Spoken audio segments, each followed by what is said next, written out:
Mum, Philip said, standing tall, shoulders straight like a man.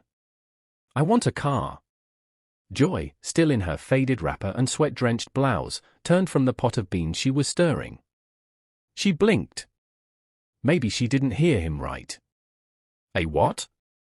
A car, Philip repeated, as casually as someone asking for sachet water. I just graduated. I can't be entering Keek again. I'm not a child.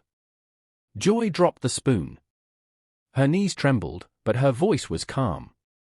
A car? Philip, I don't even own a bicycle. You think I can afford that? You've been caring for me since, he said, walking closer, eyes gleaming with entitlement. You can do it. It's within your power. She stared at him. Not in shock, but in heartbreak. Do you want to kill me? She asked, her voice cracking. Does my suffering bring you joy?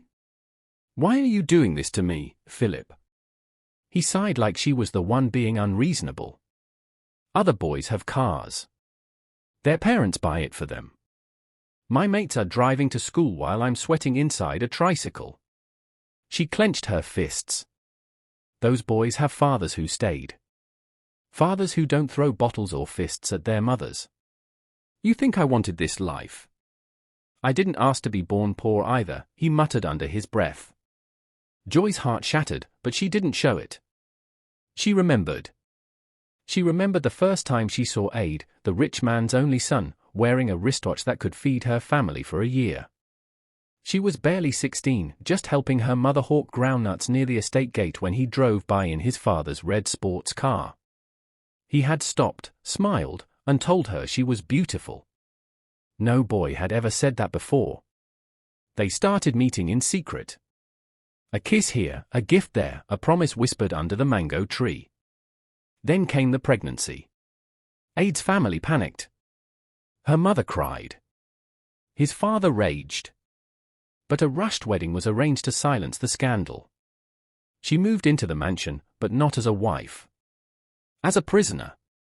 And soon, as a punching bag. She remembered the first time Aid hit her, just because she served his food late. Then came the bottles, the other women, the night she would cry holding baby Philip in the cold guest room, wondering if her life had ended at 16. Kindly follow, subscribe, like and share. She remembered running, leaving the house with nothing but a bag, a toddler, and a prayer. And now, this same child, asking for a car like her sweat was rainwater. Philip's next word struck her like a slap. If you can't give me what I want, maybe I'll move in with Dad. I'm old enough. He stormed out before she could speak. That night, she sat by the door with her old kerosene lamp, whispering prayers she wasn't sure reached heaven. She waited. All night. No sign of Philip. The next day, no call. The next 2 days, silence. She didn't eat. Her neighbors tried to console her, but how do you console a mother whose son walked out over a car? On the 3rd day, just before dawn, a knock came. She rushed to the door, eyes wide, heart pounding. But it wasn't Philip. It was 2 stern-faced policemen. Madam Joy. Yes, she said, barely above a whisper. Are you Philip Coker's mum? One said. He's my son. We need you to come with us.